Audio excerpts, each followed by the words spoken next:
Hello and welcome to M&A's Church Planting and Renewal Conversations. I'm Chris Vogel, Director of Next Gen Pastors, and serve M&A as the Ecosystems Development Director. Much has been said about the value of a multi-ethnic or multicultural church as it reflects the diversity of the community in which it is located. Erwin Entz, M&A's coordinator and director of Grace DC Institute for Cross-Cultural Mission, has said that the diversity of the church was intended to be a visual representation of this manifold wisdom, a beautiful reflection of God's creative genius and the vast beauty of the image of God. All of that is wonderful, but can be a challenge, especially when the leadership of the church reflects one culture, even more so if it's that representation is the dominant culture. Consequently, if we want to see diversity in the pew, we should likewise be talking about diversity in the pulpit, in leadership. Well, joining us today are pastoral teams that reflect the diversity they seek to reach. Daniel Yoon is a second-generation Korean-American, husband of one, father of three, and co-pastor at Grace Sacramento with Brad Carpenter. And Brad, the other co-pastor, he's at Grace Sacramento in the Tahoe Park neighborhood of Sacramento, which he and his family helped plant and where they have served since 2012. Jonathan Sadas became the senior pastor of Grace Church in Dover in 1983 and retired in 2020 and has served as presbytery and general assembly, specifically on the study committee on racial reconciliation. And then Kenny Foster is now the senior pastor at Grace since 2020, having served as the pastor of community outreach at Grace Church since 2007. Kenny is married with 2 living children. Now, before we jump in, those of you that are joining us, this is meant to be a conversation, not just among the 5 of us. We invite you to ask questions as well. So use the chat box, the Q&A feature that's there on Zoom. If you're watching on Facebook, we really are not able to get to the questions in that format. We'll do the best that we can, but throw out some questions as we move along. We're just glad that you're joining with us. Well, let me just start off, and I want to start off with Brad, because this is where the conversation really got started. You and I had talked, and you were talking about your dissertation that you wrote, Becoming Brothers, exploring how multi-ethnic church planting partners pastor together. That's a mouthful. How did all this come about? Tell us a little bit about that story. The story of the dissertation? Yeah, or the interest in it and such. Sure. Well, I was working on a doctorate of ministry at Covenant and at Covenant Seminary in St. Louis, and kept being encouraged that when it came time to write the dissertation, it should be on something that would both magnify the ministry that I was doing, but also was something that was close to my heart and maybe a pivotal moment in ministry or a pivotal issue in our ministry. And right about the time I'd started that doctoral work, the church that I was planting in Sacramento and the church that Daniel Yoon was planting in Sacramento, we met each other and we realized that we were less than 2 miles apart, that we were of similar theological and ministry philosophy, and that we both had imagined that a church planted in the city should be a reflection of the ethnic diversity of the community that it was in. And both of our projects were, I would say, successful in some metrics, self-sustaining, some of those sorts of things, and failing in that metric. I was planting a primarily white church. Daniel found himself planting what was becoming a primarily Asian American church, Korean primarily. And we thought, maybe we should close these 2 churches and open a third together. And ultimately, that's what we did. And I just found myself talking about that constantly in the doctoral classes, and it ended up being the reason for doing the dissertation. Oh, good. Well, great. Thank you. But the rest of you, tell us a little bit about your story. How did all this come about? But maybe start with Daniel. What was your perspective in connecting with Brad, and what happened? Yeah, I think Brad shared everything. And so there's not much more to share other than Yeah, again, Brad and I had met a few times at different gatherings, different denominational gatherings outside of the PCA, and there was also another downtown pastors network where we had seen each other, and so we started a dialogue. But yeah, I think that the biggest thing was we saw our churches better together than we would be by ourselves, and so we felt like we would bring more glory to God. Think about the kingdom kind of in a way that I think would be better served if our two churches were merged. And so that's kind of how we came to be. And so 2017, so about 5 years ago, our churches merged. And how long now, Brad, you were there from 12 to 17, you were doing your church plant. And Daniel, what was the length of time before the merger? Yeah, it was about 2.5 years. So we started early in 2015, and then we joined with Brad's church in late 2017. Okay, good. Yeah, and I just one other comment I would say is we used the language of dating quite often when we talked about our churches together. We actually walked through this, pretty intentionally, I would say, over the course of a year or so, just talking about getting to know each other and being I guess pulpit supply for each other's churches, doing missional projects together. But we thought of this as a kind of a DTR, defining the relationship, and a dating that would take place before we would actually merge our churches together. Yeah. Oh, that helps. Yeah. I maybe not right now, but I think it'll be great to hear, especially in your context, what was that like for the congregations, and what was that? What was the courtship like, and what are some of the challenges? So, and we'll get to that. Jonathan and Kenny, so your story is a bit different because Jonathan, you were the planter of Grace. Well, it's what they officially call a turnaround church. So when I showed up in 83, there were about 20 adults and a dozen kids. So for all practical purposes, it was a church plant. Yeah.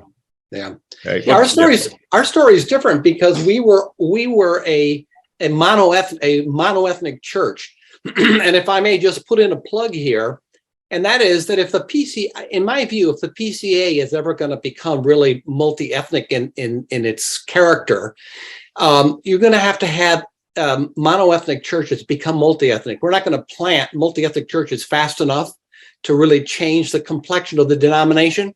So one of my hopes is that a webinar like this, that it not be viewed merely as a church planting thing, but that a church like ours, that had been around for a long time, actually became a multi-ethnic church, went from mono to multi-ethnic. And I think how you do it in many ways is the same, but a lot of the dynamics are the same. So the church was started. I came in 1983. Through a series of things, I became convinced of the biblical mandate that it wasn't an option to reach people across the lines of race and class. It took a long time. A stronger leader would have done it quicker, but it took a lot of time. We brought all the session on board, and then we intentionally brought Kenny on. And even though his title was community outreach, when he first showed up, I thought the best way for the congregation to get to know him is to have him preach. And as soon as he started preaching, I thought, we didn't bring him here for that purpose, but that's exactly what needs to happen. And very early on, we decided that we would split the preaching pretty much 50-50. And so that's how it all started. We realized the importance of modeling it, that what we were asking the congregation to do needed to start with the leadership. And I would say that that's been very, very effective over the years that ensued. Yeah. That it can't just be by title. What's up front is what people see and experience in so many ways. No, that helps. So what just kind of jumping in then, we talked a little bit about kind of what led you to it. What have been the benefits? What have been, like, especially any surprise, like, wow, I didn't even expect this. This is better than I would have thought.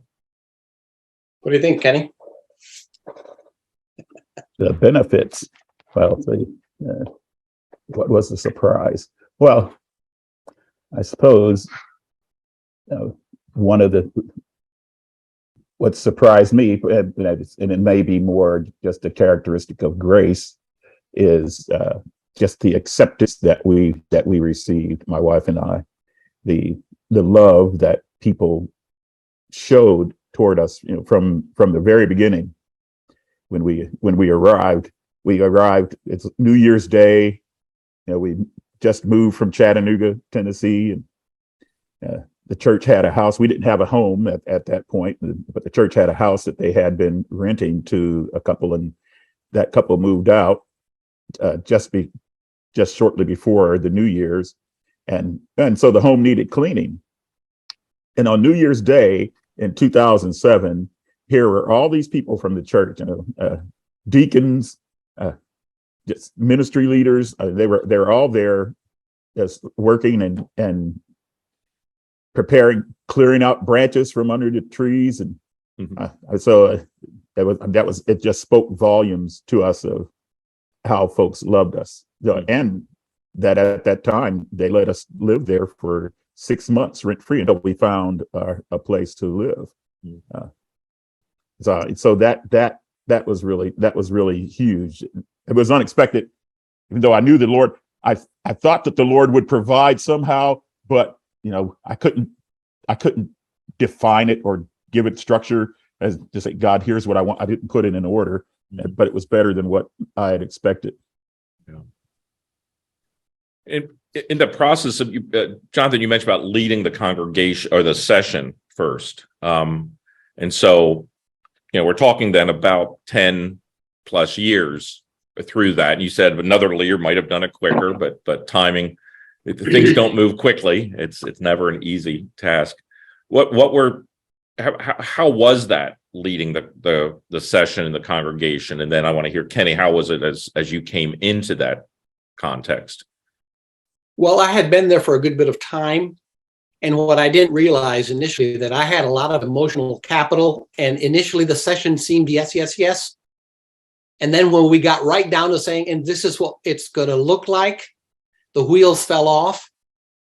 And we really had to go to work as a session, because the session was supportive of me and my vision. And that wasn't good enough.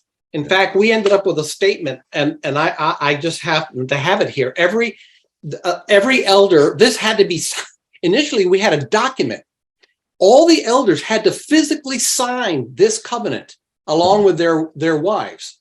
And here's what it said. In order to achieve the vision of Grace Presbyterian Church, the staff and officers of GPC, along with their wives, must be united in mind and heart regarding the vision. They must be committed to pursuing and modeling the vision regardless of any opposition that might arise, and be prepared to the best of their ability to articulate the biblical foundation of the vision and defend it within the congregation. Leaders of the church, staff, officers, together with their wives, must be for the vision, not merely unopposed. We got our entire leadership to sign off on that before we really move forward. As soon as we all came to that, then we said, oh yeah, we've got to hire an African American to come and be a part. It's like that made sense. 38% of our community was African American. So that's what happened there, and through a lot of teaching and so on. That's what happened. And when Kenny came, he talked about how loving the church was. Well, Kenny and his wife are easy. They're easy to love, right? And so it was, we didn't date very long at all. We just jumped right in and got married, and it's been a happy marriage. But it sounds like you did some premarital stuff with the church. Yes, we did. Yes, the congregation got a lot of premarital counseling. That's true. Kenny, how did that then reception, knowing that was the foundation, that work was done? And yeah, I mean, my first blush when I hear that is, John, that's really controlling. Then I go, that's really wise. because it is to be able to have it say, look, we agreed to this. No, well, I think I didn't hear it that way. Mhm. So yeah, how was that? How was that received by you and your wife as you came in? So it was, I think, that everyone had bought into the concept, understanding it, hearing it, that being convinced of the biblical imperative, but what it actually looks like, or what it actually means, when you start seeing people from different cultures, and you have folks coming in from the city who are just not only are they a different ethnicity, but they're different in class as well. Mhm. So how then does that work? Yeah. So yeah, I think one of the benefits that you used that word earlier that helped build this relationship was preaching. Preaching, Mhm. introducing elements of Black culture, Black music. Mm. I would lead worship if I wasn't preaching.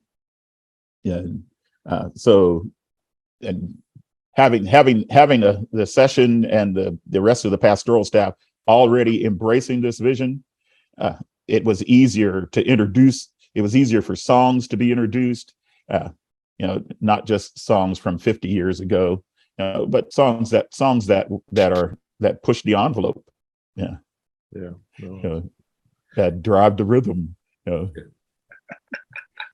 Persuaded some folks to clap and Hi. And dance. yes,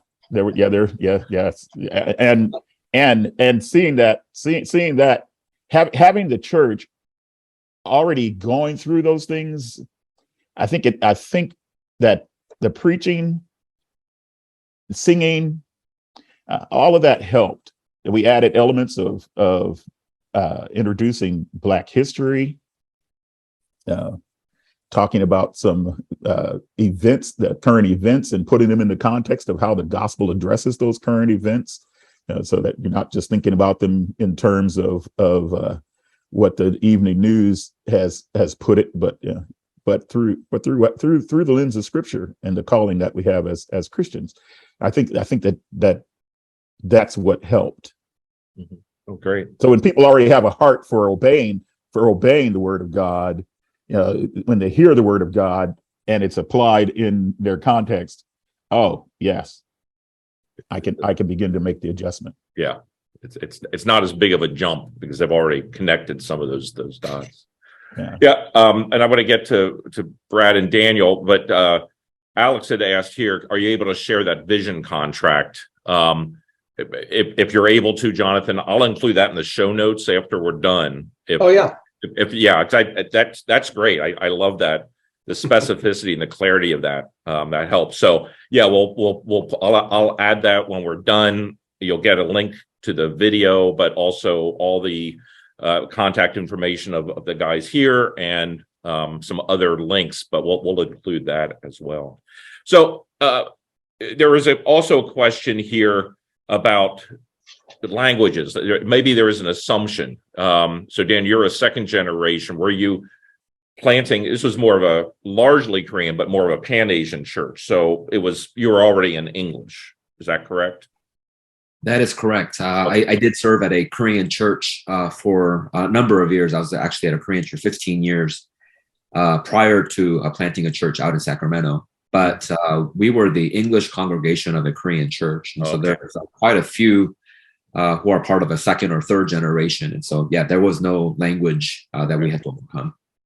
What were some of the cultural aspects that, as you brought these congregations together, where both had to have a new understanding of what a worshiping community would look like that is not monocultural? That's a great question. And I think there were a lot of, I think as a Korean American congregation, pretty much a westernized Korean group. there wasn't a lot. I mean, there were underlying cultural nuances that I think that I was struggling through. And I think some of those, I think, came up as we did ministry. They weren't apparent, I think, from the get-go, but certainly there are things about expectations of the pastor or expectations of the pastor's wife.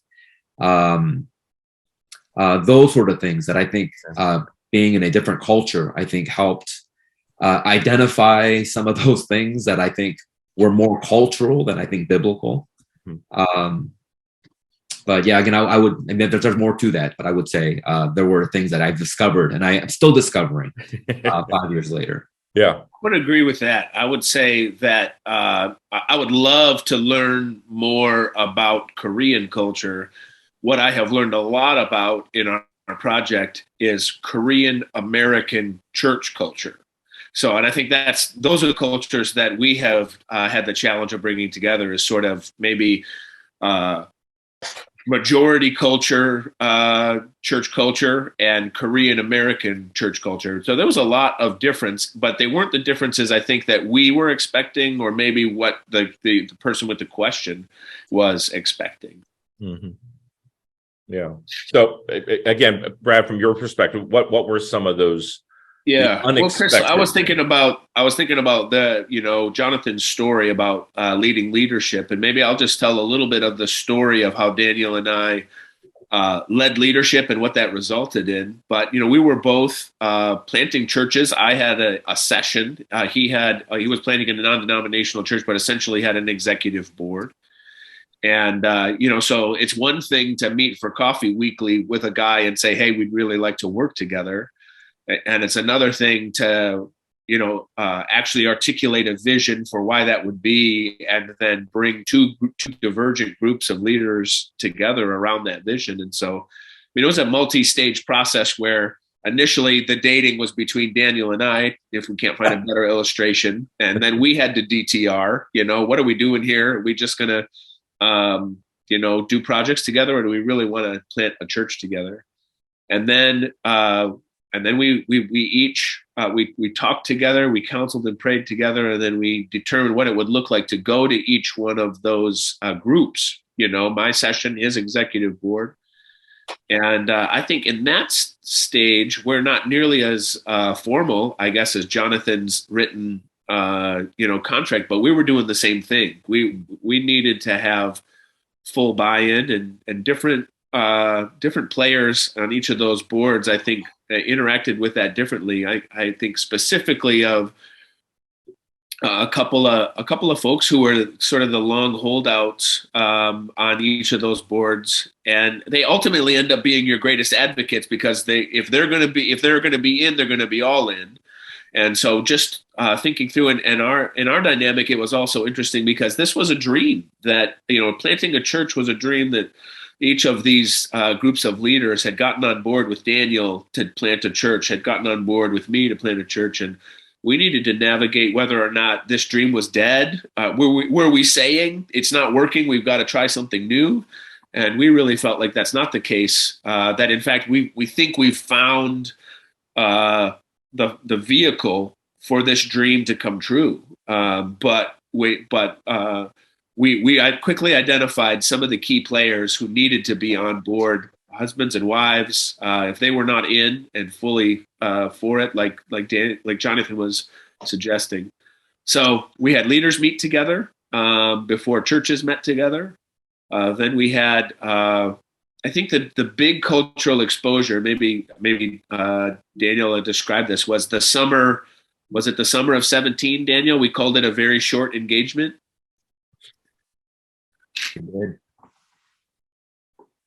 What was that? You said it was. You want to tell the story, Daniel, about our engagement? Yes. We had a 3-month engagement. And so it was the beginning of the summer or maybe late spring to about the beginning of August. But we had come up with a plan, what a merge would look like. And so we had thought through, occasions where we would host all of Brad's church at our location and vice versa the following month. And so that's kind of what it looked like during the 3 months. But But I think you were talking about full buy-in, and I think this was part of that. We really wanted to see if our styles matched. Wanted to see if there were some good people on the other side. We really felt like it was a good experience. We did some fellowship ideas. We went to a baseball game together as two churches. We did a bunko night at City of Grace, the former name. And so there were a few things that we did to kind of feel out who this was. Because ideologically, it makes sense.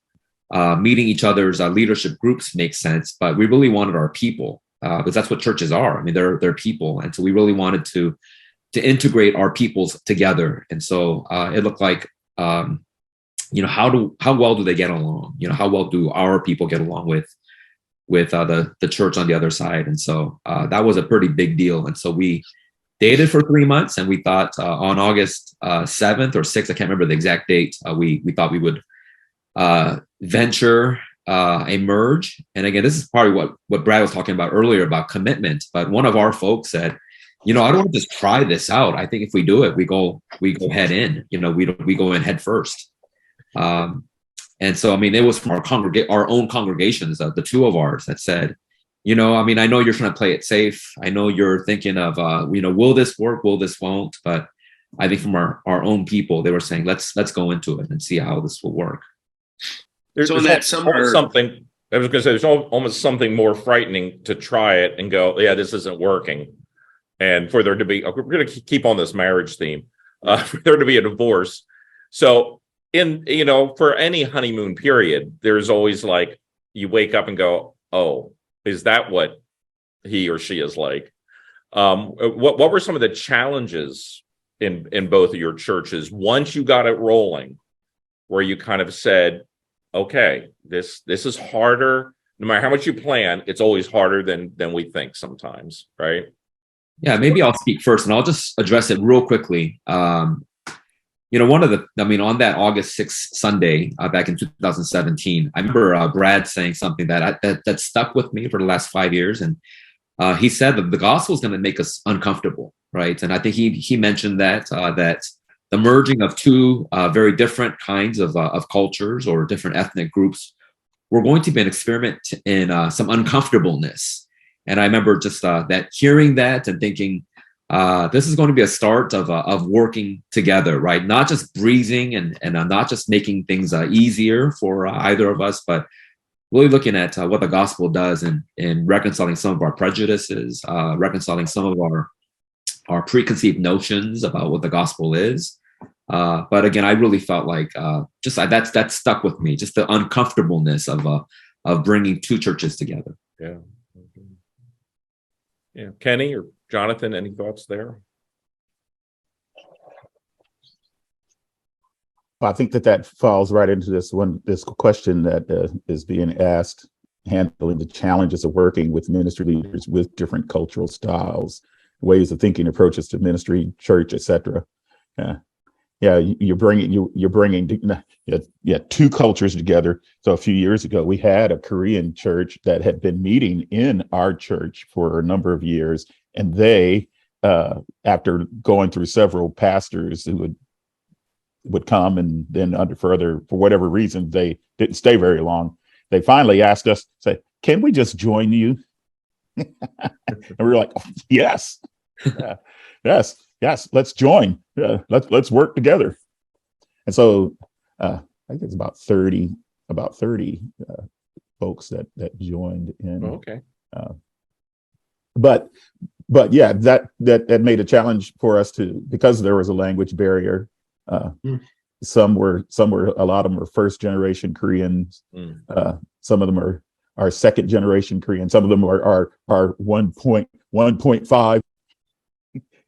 Where they were here when they were young, but yeah, they're born in Korea, but they're here. So Daniel, that's you. Yeah.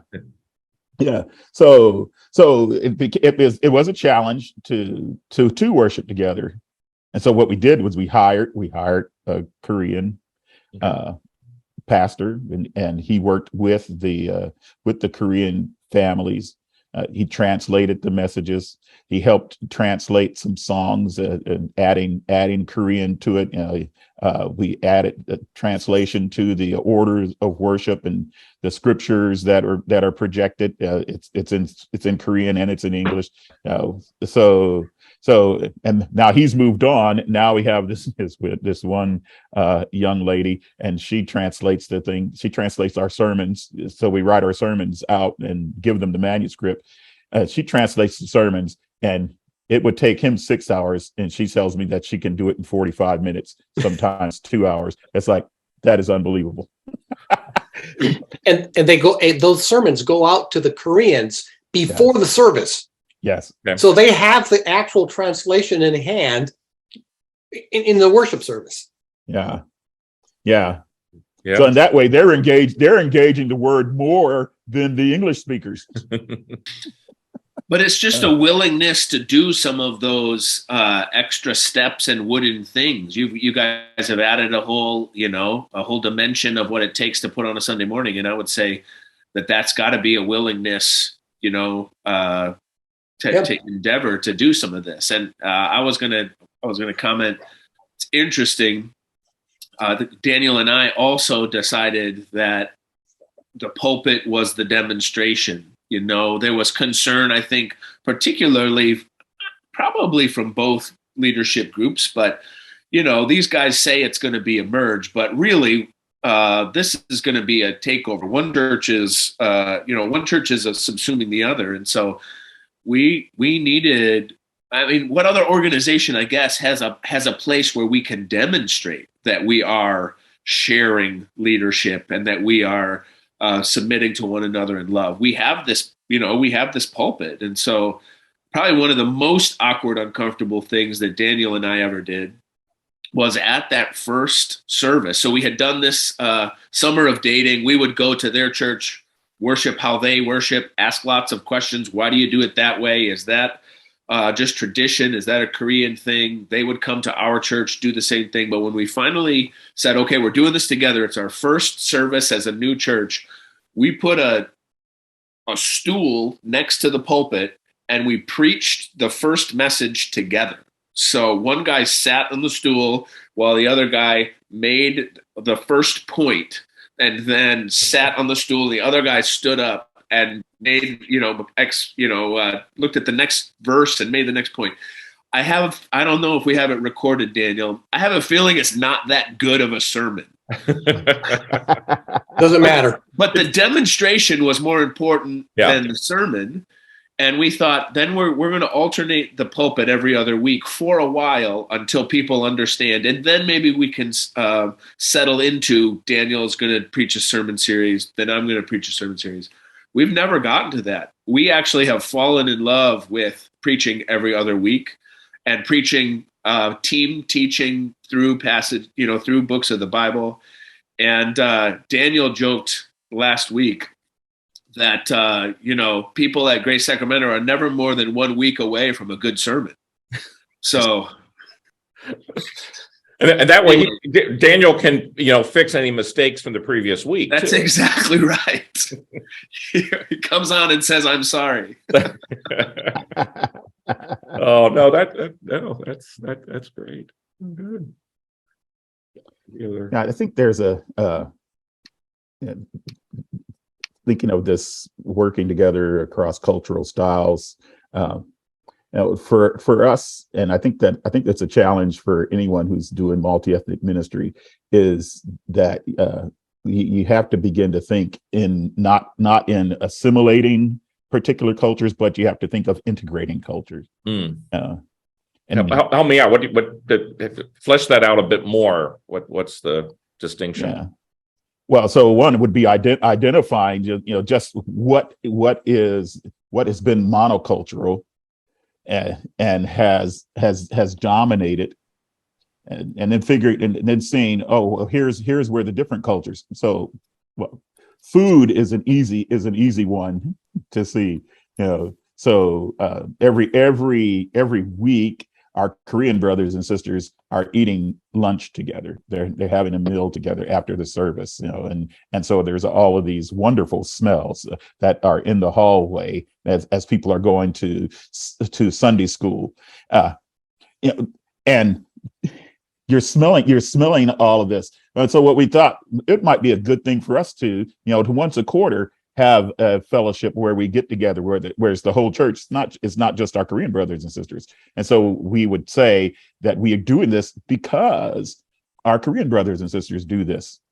And we this is a value that we want to have as well. And so we would have these quarterly greet meets. The pandemic kind of squashed all of that, but our hope is to go back to that. Yeah. Mhm. Just to jump in, we among our staff, we banned the word assimilate. We just banned it. Anytime anybody said it, we smack them. Figuratively speaking, because to assimilate means that someone has to modify themselves to be a part of us. Integrate means we both change, right? Okay. So especially especially at the beginning when you can't even hardly talk about this without saying we they, but for the sake of the moment, let's say that we is the larger Grace Church and Kenny is coming and then the Koreans, right? So what we're saying is we are not trying to assimilate African Americans into our church. We're not trying to assimilate Korean. We want to integrate. And by that we mean that they are equal partners at the table. And when we do things, we're not trying to get them to. In fact, if anything, we're the ones that need to start assimilating, right? We, the majority cultures, we need to understand these other cultures. But we really were very careful about the word assimilate because it has the connotation of they're going to change to become like us, and that's like, no, that's not the goal. Mm-hmm. So, yeah. That helps.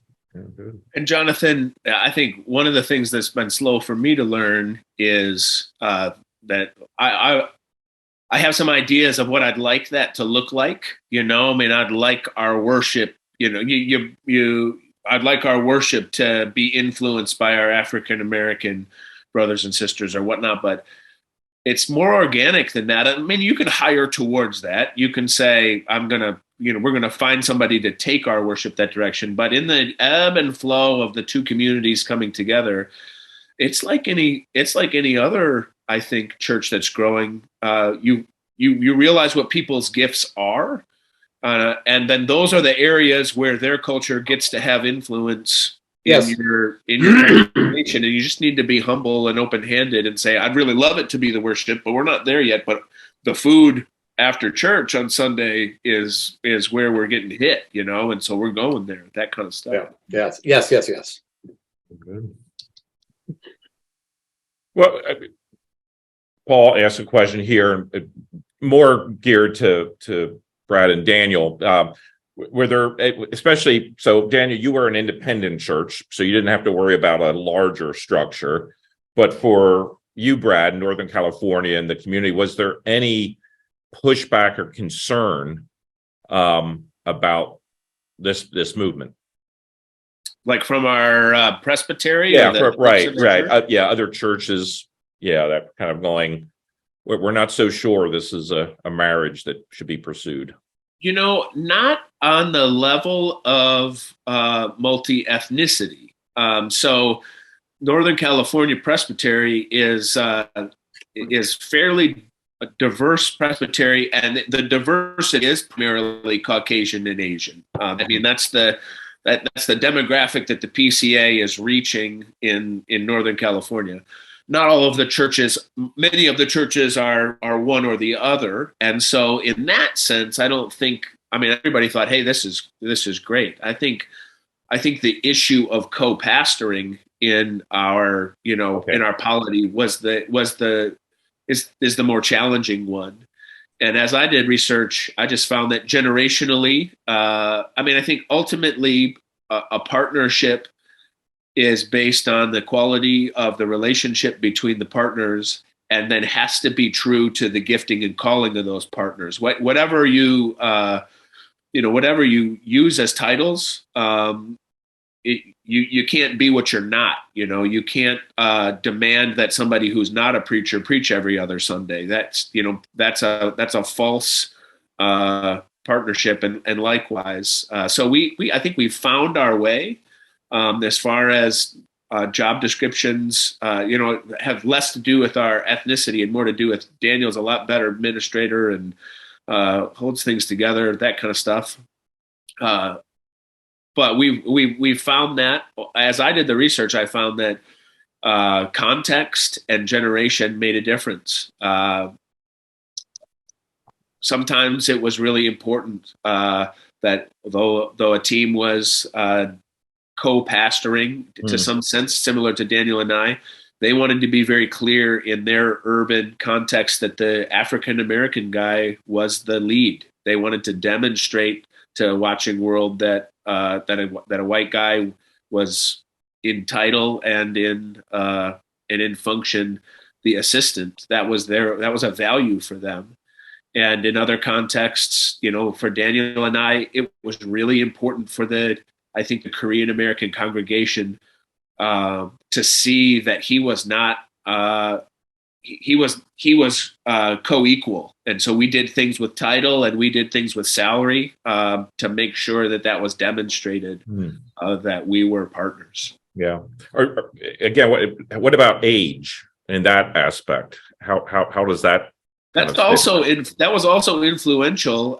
Many of the duos that I interviewed were closer in age. However, at least one of them was actually diverse in age. The African American guy was a first-time grandpa, and the white guy who was partnering with him is a first-time father. So they're almost on the other ends, and their titles reflected that. Reflected the years of experience that the wiser guy had. Yeah.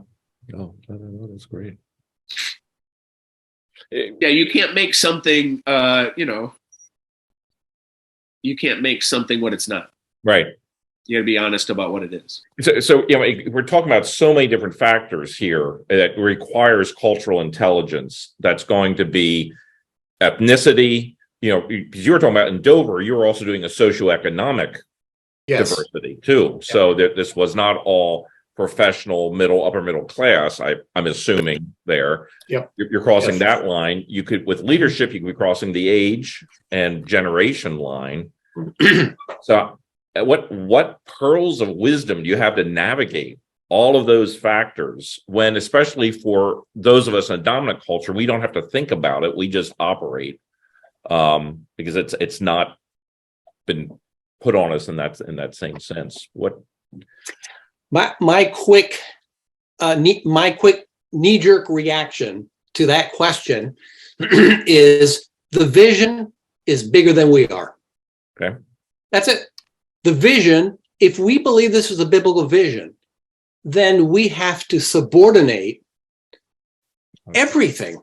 Yeah. Our desires, the way we would like to, all of that has to be seen through the lens of the vision. Does this advance the vision that we're seeking to implement? And so that becomes, now we can disagree about whether it advances the vision or not, right?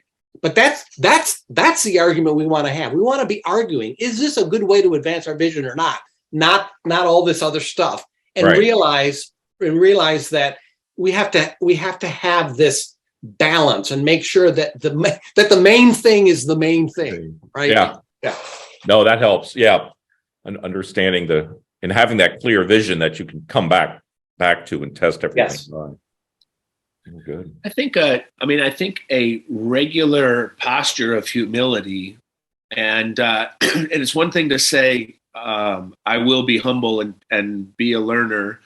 And it's another thing to actually do that. And maybe by having a regular thing built into the practice that requires humility. I'm thinking of the pulpit. And let's be honest, every preacher has some ego attached to the preaching. And we like to think that the church is growing because of my preaching, but by alternating the pulpit every week, you build in. You're like every other week, I say, I'm gonna learn, and I'm gonna realize that people come, and I'm gonna realize that I'm not, the superhero. And then we try to import that into the other areas of life so that we can be learners and say, I might not have the corner on the market. Maybe you, the way you guys do it is better than the way we've done it. So how do you measure? I'm sorry, Kenny, were you going to say something?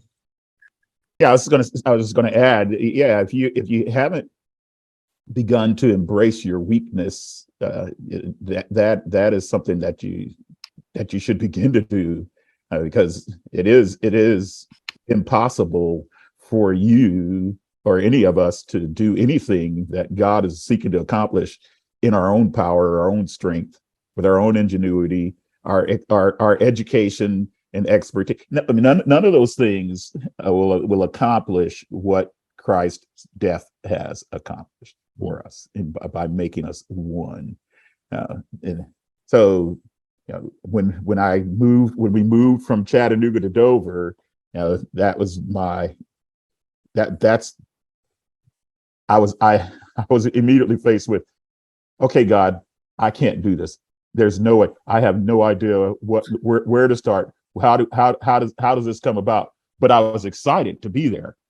So, to love that, to be in that place of weakness, it's where it's like with the Apostle Paul, when I am weak, then am I strong. It goes against my natural. I'm more proud. And I'm proud of my insecurities. But I have to embrace them, because I can't. I didn't grow up around white people.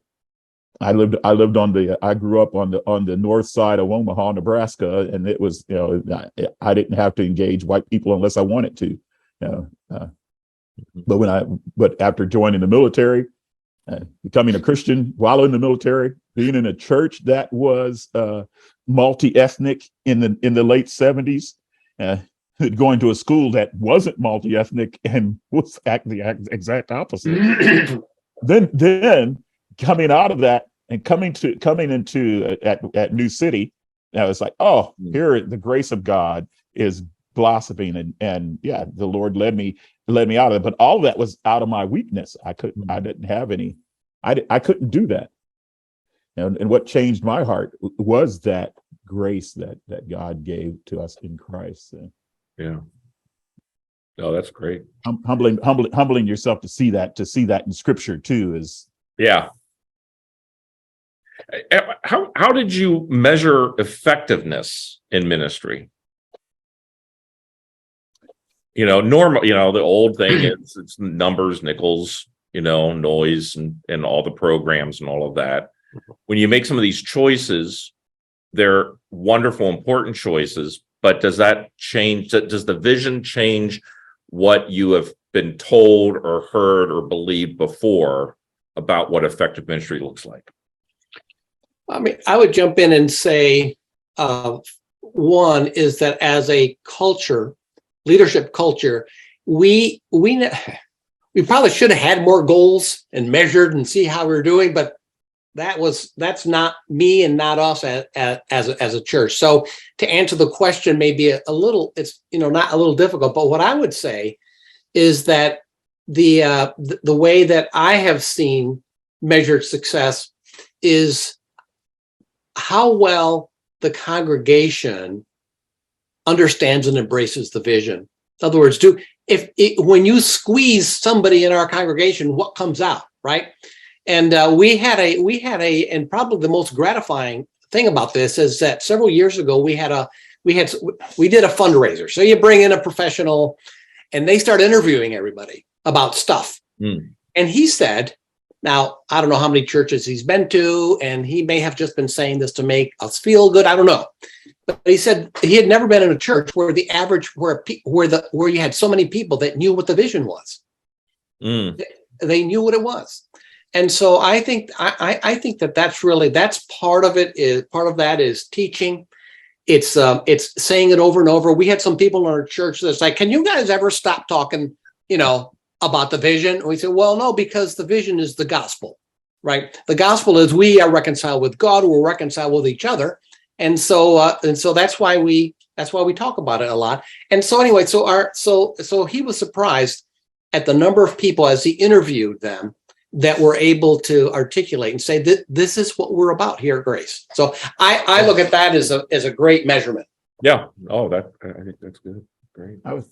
I would add too that it depends on what you mean by success. Is Yes. if success is numbers, well, I don't know that we have been that successful.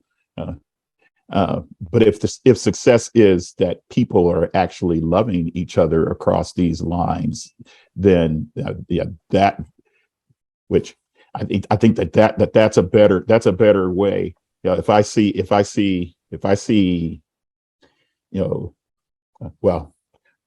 personally speaking, one of the things that my insecurities, is am I going to be accepted? Am I accepted as the pastor? So I go on a visit to the hospital, and this was early on at Grace. I had gone to visit this lady. She was about to have a serious surgery, and I went to the hospital to visit her. And the whole while I'm thinking, I don't know how she's going to accept me. I mean, we're both baby boomers, but yeah, we're just different parts of the country, and so as soon as I walked into the room, and there she is, she's on the bed, and here's the doctors and the nurses are standing around her, and she looks up and sees me, and she says, "That's my pastor." See, I'm accepted. Yeah. No, that is ministry effectiveness there. So if people begin to love each other across those lines, I mean, that's where I see, and I think that's what's effective. That's success. Yeah. Shiv asked a question here. Would you encourage or discourage small groups of single ethnicity for the sake of deeper discipleship or other purposes? So is there a point to have the group, but then be able to come into a single focus for a period of time or on occasion? Or would you discourage that?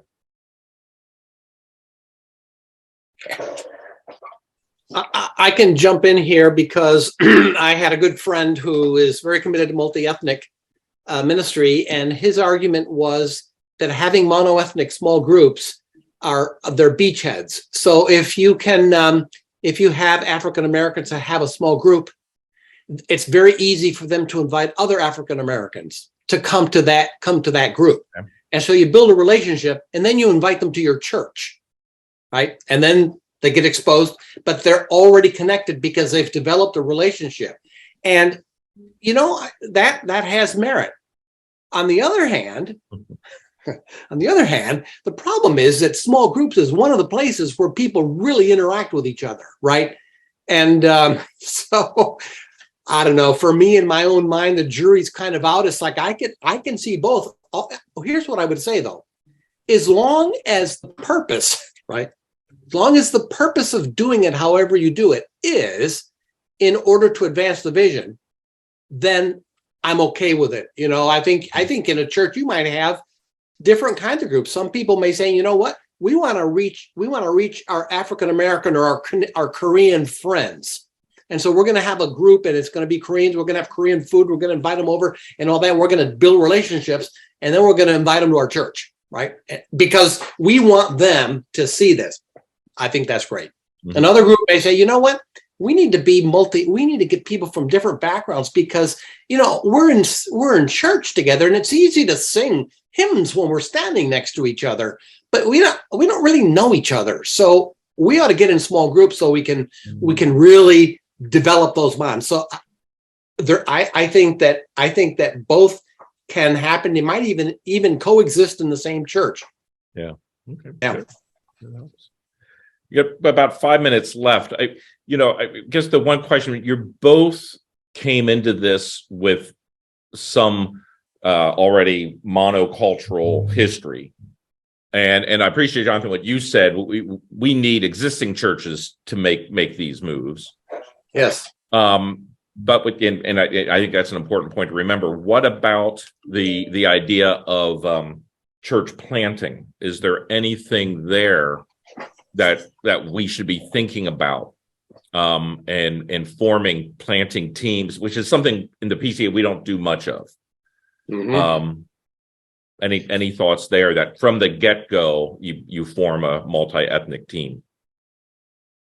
Well, I'll speak to it and then ask Daniel to color commentate on what I say. But one of the things that we've been doing this for 7 years now, 5 years. I don't know how long we've been doing this, Daniel, but on several occasions for him and on several occasions for me, as these things go, right? You get a call from somebody who knows you and says, "Hey, would you ever consider coming to be the senior pastor at this church or that church?"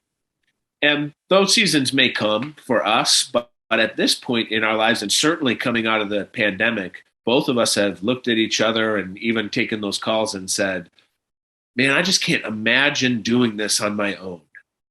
We have been just gifted with a partner, and church planting is a heavy burden. I understand that raising support or figuring out how to pay for people is a burden, but the alternative is doing it alone and not having a partner. And man, we have just felt like this has been God's gift. Ethnicity aside, we can close the door and care for each other. I can close the door and say, I need you to just hear me complain for a while. And it has been a real gift. And that was a theme with the people that I talked to who have tried to survive these last years or try to survive church planting. I wonder what you would say to that, Daniel. Yeah, I would agree with that wholeheartedly and say 100%. One of the challenges, I think, during the pandemic, and I think just with any church plant, is feeling like the weight of every decision is either on your shoulders or on the shoulders of your session. But a lot of times the pastor or the paid guy in the office, feels the brunt of that, I think. And so having an opportunity to come in and someone to bounce ideas off of before you go to the session, I felt like was huge. And I think, we can come into a meeting and say like, here's my crazy idea. Do you really think it's crazy? Or do you think we should do it? And some of those were yes and yes, like they are crazy and we should do it. And that was the case during the pandemic. We made certain decisions in an office before we took it to our session, but really felt like we really feel like, having someone to bounce ideas off of was huge. And I would also say not just ideas or plans for ministry, but I think just for our own health. I think that was huge for me, particularly. I would say spiritual health. You're talking about success, and I would say maybe if the words were changed to health, more than success, I would say, it all is about pastoral health.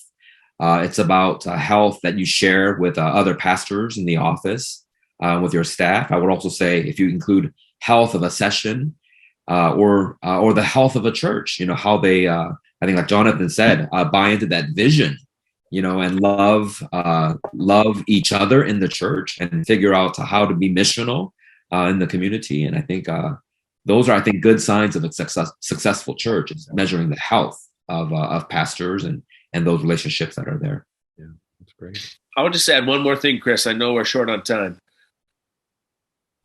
These are examples of churches that intentionally said the gospel should bring us together, and that's not always going to be comfortable.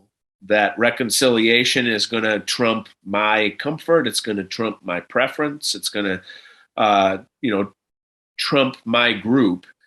And so unintentionally, because nobody knew that a pandemic was coming, but these are churches that had already put into practice what so many churches struggled and stumbled over, which was, well, I'm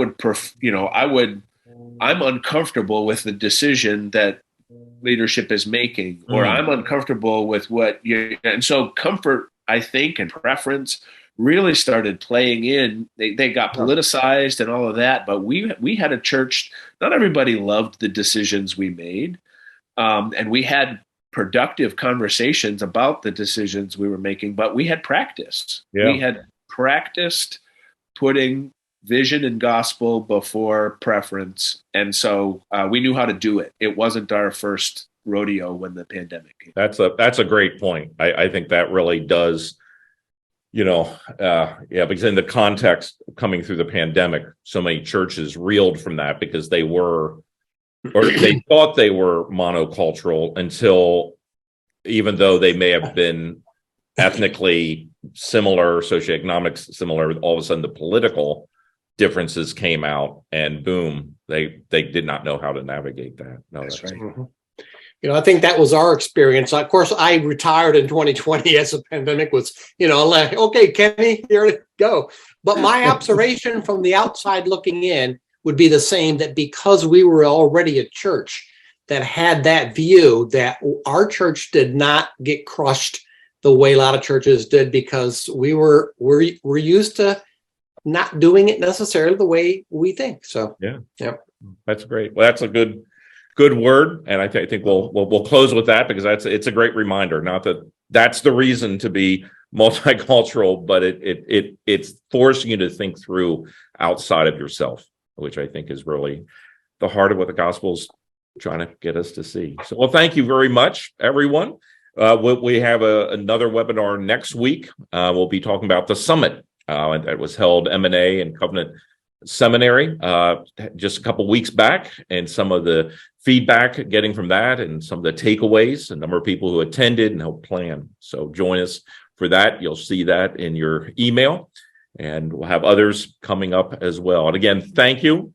Appreciate your being with us. All right, Lord bless. Till next time. Amen.